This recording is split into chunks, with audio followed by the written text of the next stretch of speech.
Na hii ni message yangu ya kwanza mwaka huu, and it is the most important of all. Sawa sawa? Ibada, maisha ya ibada. Na nimekuwa nikisema na kusisitiza kwamba ndani ya makusanyiko ya kanisa siku hizi haizungumziwi sana ibada, wala msisitizo wa mambo ambayo yanalenga kuifanya ibada kwa Mungu hayazungumzi. Lakini tunazungumza vitu ambavyo vinaleta kujisikia vizuri sisi. Kwa sababu ibada ni zaidi ni kutoa zaidi kuliko kupokea. Ibada ni maisha ya kutoa zaidi, yani kutoa zaidi. Na nikianza kuzungumza hapa hivi vitu utaviona tu kwa macho Biblia ilivyoviainisha. Na hivyo ndio vitu vinaweza kuleta mafanikio na ushindi kwenye maisha ya Mkristo. Mara nyingi sana tunapenda kuona Mungu akifanya vitu ndani ya maisha yetu. Na maombi yetu yanalenga kumpin mahali fulani Mungu afanye vitu ndani ya maisha yetu. Sio mbaya Mungu kufanya vitu kwenye maisha yetu, lakini kanuni haisemi hivyo. Maombi yako, ndio maana watu wengi sana ukimuuliza umefikaje hapa, anakuambia maombi. Huwa ni uongo. Neema ya Mungu inatubeba sana, na wala sio juhudi zetu za kuomba. Kwa sababu hata Biblia yenyewe imesema kabisa, hamjui kuomba ipasavyo. Hamjui kuomba ipasavyo. Wewe huo ufundi umeutoa wapi wa kuomba mpaka ufike hapo ulipo? Mtu wa maisha ya ibada na mtu wa maisha shagarabagara, maombi yao ni tofauti kabisa hao watu. Mtu mwenye maisha ya kawaida ya kudai kutoka kwa Mungu, kila wakati utasikia anakienda kwa Mungu, anamfanya Mungu kama mganga wa kienyeji. Yeye anakuwa kama omba wa mtaani. Lakini mtu wa ibada, maombi yake ni kwa ajili ya ufalme wa Bwana. Kwa maana kanisa sio alitakiwa kuwa watu wa kulielia. Kwa sababu sisi ni watoto wa Mungu. Lazima tujue jinsi ya kuishi na Baba ili tufaidike na vilivyoko nyumbani mwa Baba. Kama haujui kuishi na Baba, utakuwa ni mtu wa malalamiko. Na wale watoto wajinga kwenye familia ni watu wa kulalamika na kuona wenzao wanapendelewa. Ibada ni aina ya maisha ya utoaji zaidi. Ndio maana utaona nitakapoanza kuzungumza hapa utaelewa kwa nini nasema hivyo. Sasa leo naanza moja kwa moja kwenye aina tatu kuu za ibada. Huko nyuma kote naacha. Ule msingi wote nishaumaliza. Aina ya kwanza ya ibada ambayo ni muhimu zaidi ni kumwabudu Mungu kwa miili yetu, au kuitoa miili yetu kuwa dhabihu. Lazima uutoe mwili wako uwe dhabihu.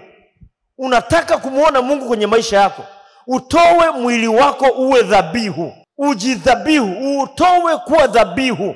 Dhabihu ni aina ya sadaka inayoteketezwa. Kwa maana nyingine, uteketeze mwili wako kwa habari ya dhambi, kwa habari ya uovu. Hiyo ndio ibada inasema Warumi 12:1 niweke hapa. Anasema hiyo ndio ibada impendezayo Mungu. Hebu nisomee mamangu, yuko wapi? Basi ndugu zangu, na wasihi kwa huruma zake Mungu, itoeni miili yenu iwe dhabihu iliyo hai, takatifu, ya kumpendeza Mungu. Ndiyo ibada yenu yenye maana. Itoeni miili yenu iwe dhabihu iliyo hai, takatifu, ya kumpendeza Mungu. Ndiyo ibada yenu yenye maana. Haijalishi wewe unajua kutoa machozi kiasi gani. Unajua, let me tell you one thing. Unapokuja kwenye ibada mahali hapa, sikatai bubujiko na Roho Mtakatifu. And that is what I want. Hiyo inatakiwa zaidi. Sawa sawa. Lakini hiyo pekee haikufanya umesema umefanya ibada. Ibada ni zaidi ya hapo. Anasema ibada ya kwanza na ya muhimu, toa mwili wako uwe dhabihu. Utoe mwili. Sasa nikisema hivi hailengi jambo moja. Tutayaorodhesha hapa. Kama hauitoi, ina maana hujawahi kufanya ibada inayostahili mbele za Mungu. Na Mungu anahitaji ibada inayostahili, sio unayoitaka wewe. Kwa sababu mara nyingi nimeona tuna miundo ya ibada. Naingia kanisani, kuna utaratibu ambao umezoeleka. Mtu mpaka anahoji mbona kila hakijafanyika leo? Yaani kwake hiyo ndio ibada.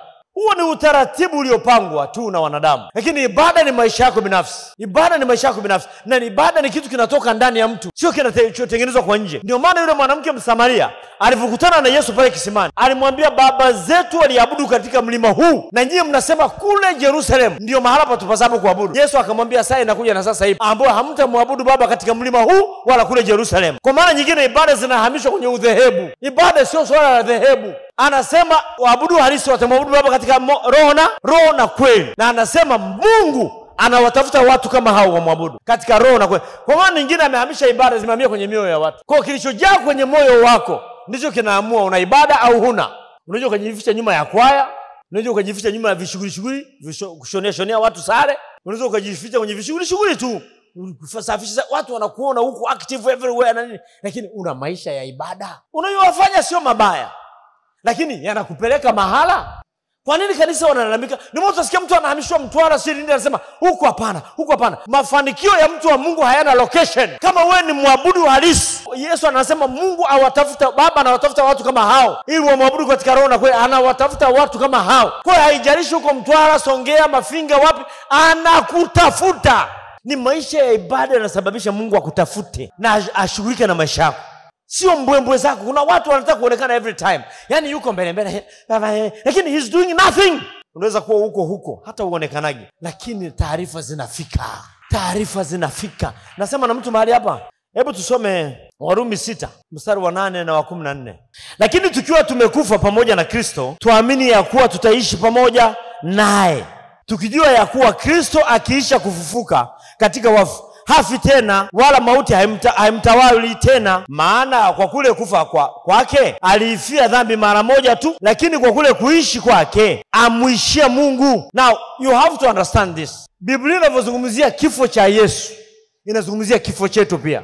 Biblia inavyozungumzia kufa kwa Yesu inazungumzia kufa kwetu pia. Kufa kwa habari ya dhambi na kuwa hai kwa ajili ya Kristo. Yesu alivyokufa pale msalabani aliifia dhambi. Actually listen to this. Yesu hakuifia dhambi tu. Sawa? Wala hakwenda kubeba dhambi tu pale. Yesu alifanyika kuwa dhambi yenyewe. Kwa wakati anauawa, dhambi ilikuwa inauawa. Kwa dhambi haina mamlaka juu ya maisha ya Mkristo. Haina nguvu ndani ya maisha ya Mkristo. Swala la dhambi ni swala la kulientertain mwenyewe. Lakini otherwise haina nguvu. Ni kama vile shetani asivyo na nguvu kwenye maisha ya Mkristo. Ndio maana amesema mauti haina utawala juu yake. Kama mauti haina utawala juu ya Kristo, haina utawala juu yako pia. Na mstari wa 9.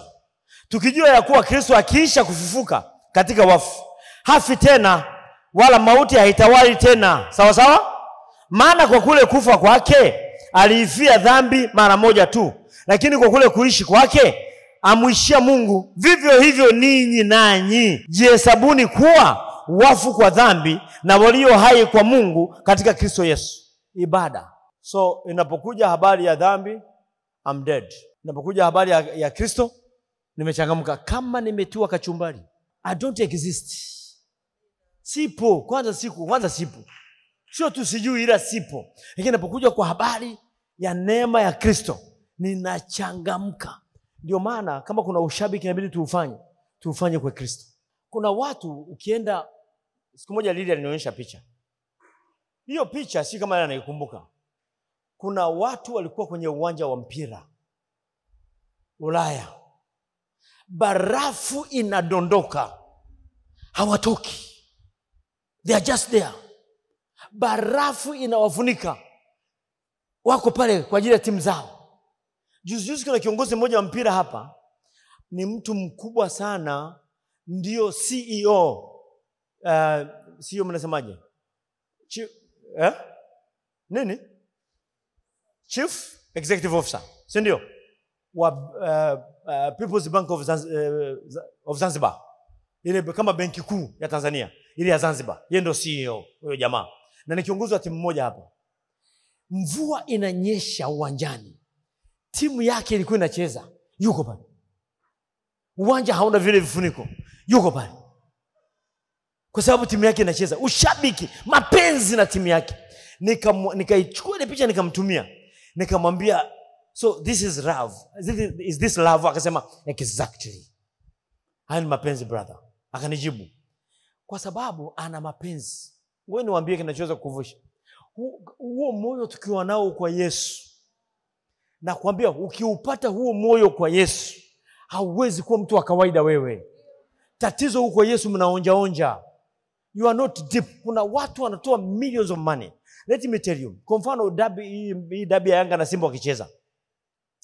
What I heard, kwa mfano, let me give you an example. Mechi ile ya kwanza walicheza, ile Yanga walishinda 5 ile, waliwaambiwa hivi, mkishinda 1-0 milioni 200. Mkishinda 2-0 au 2-1 milioni 200. Mshindo wote chini ya goli mwisho 2 ni milioni 200. Mkizidi hapo kila goli milioni 100. Kwa hiyo walipopiga goli 5 walipewa milioni 500. 500 million. Si mnanielewa? No, nazungumzia ushabiki. Nazungumzia ushabiki na mapenzi kwa ajili ya mpira. Na mpira ule ni watu 11 wanapiga kule na wengine wanapiga huko. Wewe ni utafuta namna kupeleka huko na mwingine anarudisha huko. Kwa ukiingiza kule go 100. Kuna kitu kanisa halijajua. Ule ni mfano tu wa vitu vya duniani vya mwilini. Kuna vitu vya rohoni. Kama nasema na mtu mahali hapa. Kuna mambo ya rohoni. Ukimpenda Yesu the way wale jamaa wanapenda mpira na kujitoa. Yaani usizidishe. Ubaki hapo hapo kwenye kiwango kile ambacho wanapenda. Ukizidisha ni balaa. Lakini tukimpenda huyu Yesu kwa kiwango kile ambacho wale jamaa wanafanya kwenye mpira, kanisa linakuwa kitu cha ajabu. Kwa sababu ngoja nikwambie, kuna package ya wokovu ambayo Mungu ameiandaa kwa ajili ya watu wake. Kwa wewe kuokoka tu una package yako ambayo kwenye maisha yako hakuna tajiri duniani anaweza kuifikia. Hayuko tajiri wa kuifikia, ambayo sisi tumefanya mchezo nao. We have to wake up now. Mwambie jirani yako you have to wake up. Kama kuna ushabiki inatakiwa ufanye ni kwa ajili ya Yesu. Si kingine. Yaani hivi vitu vingine sawa washabikia mpira, lakini when it comes to Jesus iwe ni maisha. Mstari wa 12 nasema, basi dhambi isitawale ndani ya miili yenu ipatikanayo na mauti, hata mkazitii tamaa zake. Wala msiendelee kuvitoa viungo vyenu kuwa silaha za dhuluma kwa dhambi, bali jitoweni wenyewe. Unaona? Hapa ni swala ni kutoa. Hapa ni swala ni kutoa. Anasema toweni miili yenu, toweni nini ni kutoa. Ndio maana ya ibada. Hakuna mahala pamesema kupokea hapa. Sasa wewe unayekaa unafikiria habari ya kupokea.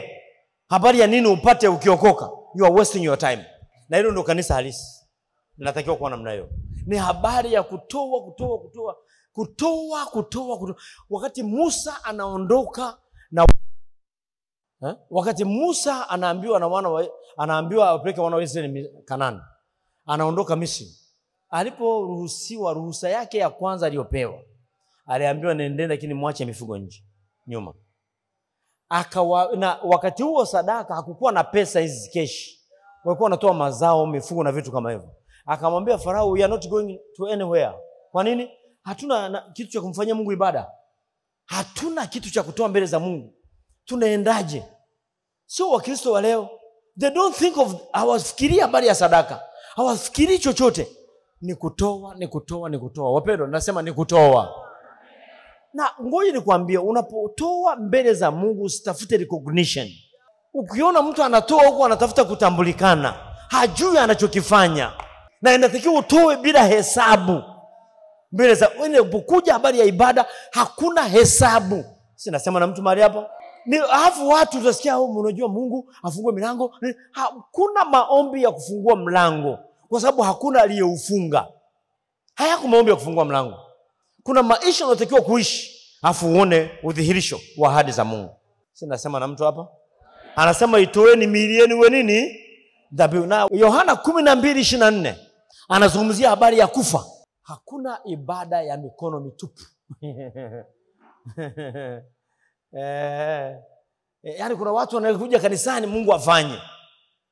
Kwa sababu nimemkiri Yesu afanye. Ninaomba nasugua magoti mpaka afanye. Utaishia kuota sugu. Hautaona kitu kwenye maisha yako. Haleluya. Warumi nimesema Yohana 12:24, sawa? Amini nawaambia, chembe ya ngano isipoanguka katika nchi ikafa, ukaa hali hiyo peke yake, bali ikifa hutoa mazao mengi. Kwa nini hatuoni mazao? Hatuoni maisha yetu yakizaa sana? Sababu hatutaki kufa. Kuna vitu tumevishikilia kabla ya kuokoka na baada ya kuokoka. We are the same. Difference yako na yule ambaye hajaokoka ni wewe unakuja kanisani anakwenda baa. Sio, umenielewa? Ni wewe unakuja kanisani anakwenda baa. Lakini tofauti haitakiwi kuwa hiyo. Tofauti inatakiwa kuwa mtindo wa maisha, sio uelekeo wa Jumapili. Wagalatia 5:19. Nataka tuone hapo, nimalizie hapa. Niende namba 2 nimalize. Anasema basi matendo ya mwili ni dhahiri, ndio haya: uasherati, uchafu, ufisadi, twende, ibada ya sanamu, uchawi, uadui, ugomvi, wivu, hasira, fitina, mafarakano, uzushi, twende, husuda, ulevi, ulafi na mambo yanayofanana na hayo. Kwamba orodha hii ni ndefu, lakini ameamua kuikatisha na ameweka hii kama sample, kwamba na mambo yanayofanana na hayo. Na waambia mapema, kama nilivyokwisha kuambia, ya kwamba watu watendao mambo ya jinsi hiyo hawataurithi ufalme wa Mungu. Hawezi. Haya ni mambo ambayo kumkosea Mungu adabu, kwa sababu unacheza na mwili wako tofauti na makusudi yake. Hapa tunazungumzia habari ya kutoa mwili kwa dhabihu. Sawa sawa wapendwa? Kama ibada. Number 1. Hallelujah. Nasema hallelujah. Unajua, narudia kusema, huu mwili wewe ni mpangaji. Ukisoma maandiko unagundua sio wa kwako. Wakorintho wa kwanza 6:19 pale anazungumzia hilo jambo, kwamba mstari wa 20 anasema tumenunuliwa. Ametumia gharama kutununua. Alafu alivyotununua akachukua miili yetu, anakaa ndani. Roho Mtakatifu anakaa ndani yetu. Unapotoa mwili kwa ajili ya kingine chochote ambacho sio makubaliano, unajiharibia mbele zake. Ndio maana kila kitu ukifanya ufanikiwi, unasema si mashetani, si laana za ukoo na nini. Sio kweli. Tatizo unalo wewe. Tatizo ni wewe. Ukija tutakuombea, yes. Lakini mimi siamini kama ni hiyo. Mimi najua ukiamua kusimama na haya mambo yananyoka. Si mnaelewa? Mimi wanauliza, unalalamika, nashambuliwa sana, vita ni kali. Vita gani? Ya kuna magonjwa yananivamia, sina nini. Kwa hiyo na mimi wanauliza, mimi nani huwa ananiombea? Nani aliniwekea mikono? Nani huwa ananiombea? Nani huwa ananipiga deliverance? Nani huwa ananiombea? Tangu nimetangaza siugui hapa, si ndio? Si nilitangaza? Yes. Na hata ugonjwa ukija, hata nikivamiwa, na pambana nao. I have to fight against it. Na Mungu atatengeneza njia ya kutoka tu. Hata wewe inawezekana. Hata kwako inawezekana. Kwa sababu gani? Tumeoshwa na damu moja. Tumetakaswa kwa damu moja. Tumeokolewa wokovu mmoja na Kristo Yesu. Hakuna mtu special zaidi ya wewe. Wote tuna level moja mbele ya macho ya Mungu. Na sio sisi tu. Tuna level ile, yani tuna kiwango kile, thamani ni ile aliyopewa Yesu, ndio tunayo sisi. Kama Mungu alifanya vile kwa Yesu, anafanya kwa sisi. Ndio maana Yesu ametuamini kwamba sisi tunaweza kusimama mahala pake hapa duniani. Ile package Mungu ambaye ameiandaa kwa ajili yako, unaikosa kwa sababu ya ujinga wa kwako. Ukiamua kutoka hapo, utaona mambo ya ajabu. Sasa kwenye ibada ya sanamu hapa, kuna watu wengi wanafikiri hawajawahi kufanya ibada ya sanamu. Wanasema mimi sijawahi kuchonga kinyago, nimetoka Katoliki. Kule huko hamna vinyago, si ndio? Kwa hiyo nishahama kule. Ngoja nikwambie, kinyago sio lazima kionekane kwa macho. Kuna vinyago viko kwenye mind. Una ibada yenye nguvu kuliko kumwabudu Mungu. Kama kuna kitu unakiheshimu kuliko Mungu, kama kuna kitu kinakupa hofu zaidi ya Mungu, then huyo ndio Mungu wako. Kama kuna kitu unakipenda zaidi ya Mungu. Unajua kuna watu wanaabudu mpaka wachumba. Sio, umenielewa? Kuna vijana wanakuja kanisani sababu ya kasichana fulani tu. Sio ibada, sio Yesu. Yaani asipokuwepo huyo msichana kwenye ibada, hayupo. Hakuna ibada siku hiyo. Mtaimba sana yeye. Inua mikono hivyo. Maana hana taarifa kwa nini hajaja. Haona, labda wengine hana mawasiliano. Hata labda hata hajamwambia chochote, lakini anampenda kwenye moyo. Yaani yule atakimwambia, kile kikomwe changu leo hakipo. Ibada ya sanamu, uchawi. Sasa uchawi sio lazima mzizi. Uchawi ni roho. Ukiona ndani yako unajisikia vibaya juu ya watu kufanikiwa au kuendelea au kitu gani, ukiona una chuki ambazo hazina msingi, njoo tukusaidie. Wewe ni mchawi kuliko wale wenye mizizi. Na ndio unakuwa unazusha vitu tu. Anazusha tu huku, anazusha tu huku. Uchawi. Alafu anasemaje? Uadui. Eti uko kanisani una mtu mmoja, yani dada mimi simpendi, you are a dead person. Huwezi kusema ni Mkristo. Hayo ndio yanatajwa. Una uadui afu unataka Mungu akufanikishe wapi? Toka kwenye hiyo roho. Unatembea umebeba watu, unajizeesha bure. Una miaka 35 lakini unaonekana una miaka 59. Una miaka 70 kwenye uso. Ugomvi. Kuna watu wengine utafikiri vimbwa koko. Kila wakati kanabweka tu. Afu kararamishi kila kitu kwenye nini? Una matatizo wewe, sio watu. Na ukikaa na mtu ambaye watu wote anawalalamikia, yeye ndio shida. Yeye ndio shida. Nini fulani hanisalimii? Si msalimie wewe. Wewe kama hakusalimii nenda, usina hamu ya kusalimia, nenda habari yako ndugu. Ujambo dada? Kwa nini akusalimie wewe? Una shida. Una shida. Yani you complain someone doesn't greet you. Kweli kabisa. Kwanza kusalimiana ni nini?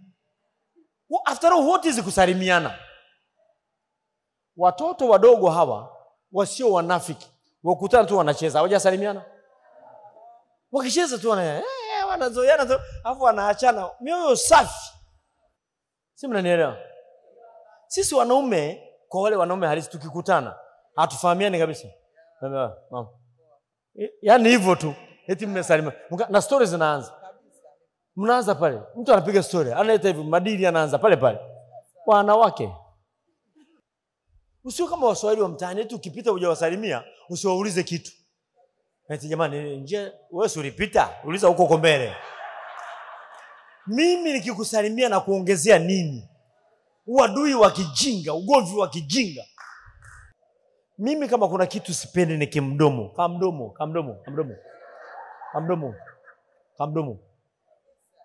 Kanaua wengi sana kamdomo. Very bad. Kamdomo.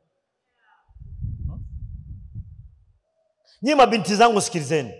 Unataka kuolewa na unataka mwanamume wa maana. Wewe concentrate na Mungu, Mungu atakuletea mtu wa maana. Mungu ndo anajua mtu wa maana na wewe.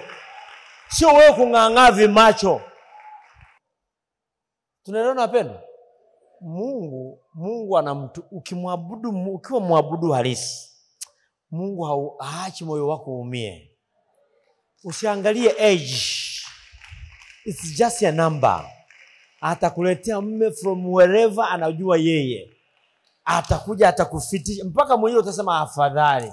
Kama unapata mtu anakuja, alafu kuna mwingine anaingia hapo anamchukua, hakuwa huyo.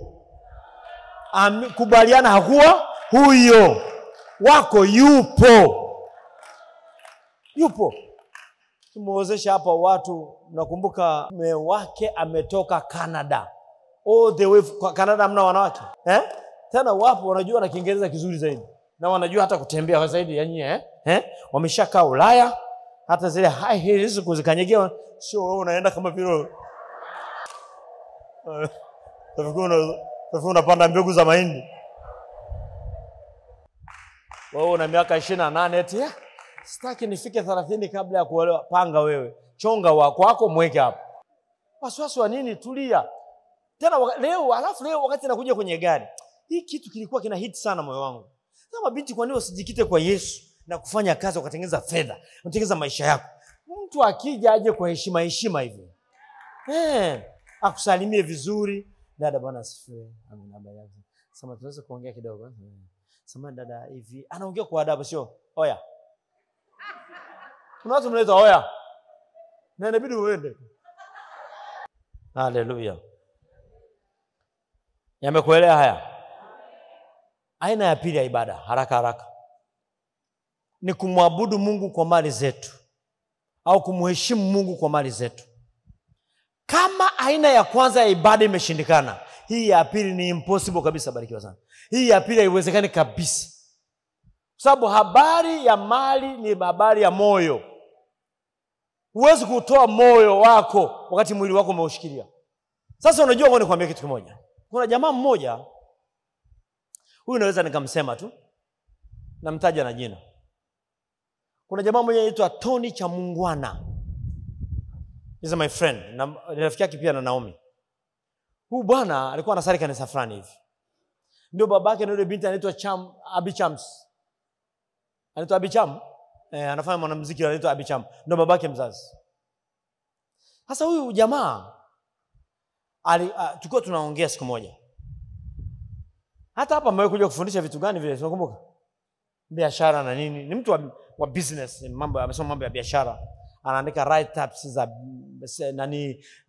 World Bank na nini makorokoro kama hayo anaandikia. Ndio kazi zake.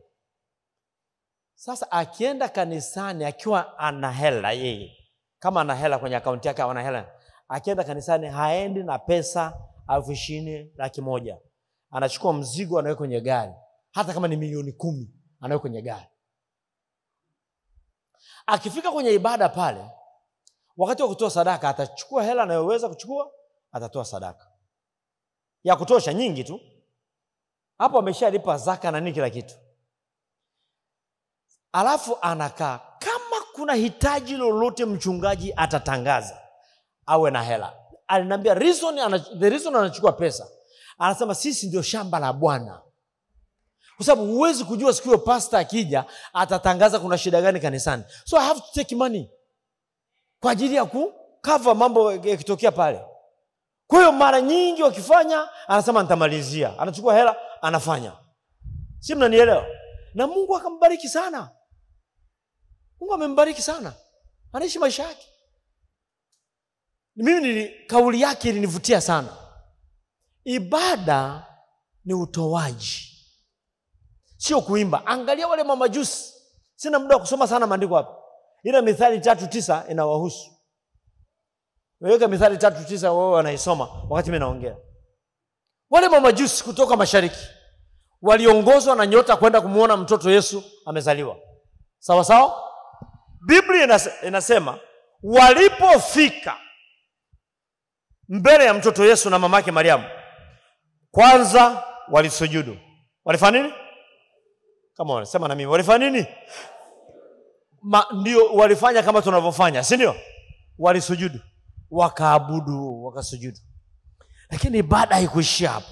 Walipoinuka hapo chini, wakafungua tunu, yani zile zawadi, wakafungua mifuko.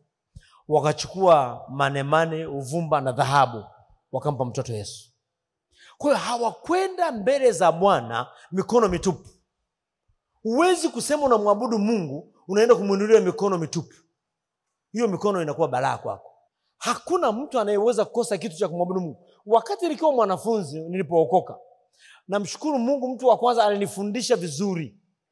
Kwa hiyo nilikuwa nikienda kwenye ibada, kama sina pesa, nilikuwa nakata kipande cha sabuni ya kufulia na kifunga kwenye gazeti. Wakati wa sadaka naenda kutoa kile kipande. At least niwe na kitu kwa ajili ya Bwana. Huwezi kwenda mbele za Mungu mikono mitupu. Lazima umheshimu Mungu, mheshimuni Bwana kwa mali yako. Mheshimu Bwana kwa mali yako na kwa malimbuko ya mazao yako yote. Umheshimu Mungu. Njia pekee ya kumwonyesha unamheshimu Mungu na unampenda ni kwa mali zako, sio maneno ya kinywa. Biblia inasema mtu akinipenda atalishika neno langu. Maana yake utayatenda yaliyoandikwa. Utayatenda kwa vitendo yaliyoandikwa. Hasa mtu mwingine anakuambia, unajua bana, mimi kwa kweli sina kitu cha kutoa. Lakini anakula. Basi mega tonge la ugali lete. Huwezi kukosa cha kutoa mbele za Mungu. Haiwezekani. Sema huna moyo wa kutoa. Mheshimu Mungu kwa mali zako. Nilikuwa natoa mfano the last 2 days kuhusu Lilian. Lilian anampenda Mungu. Anaishi maisha ya ibada. Unaweza kusema yes ni pastor, ni Mkristo. Mimi unajua Mungu alivyonifundisha kutoa, nilikuwa nawaza sana juu ya huyu ataenda na mimi. Ame overtake.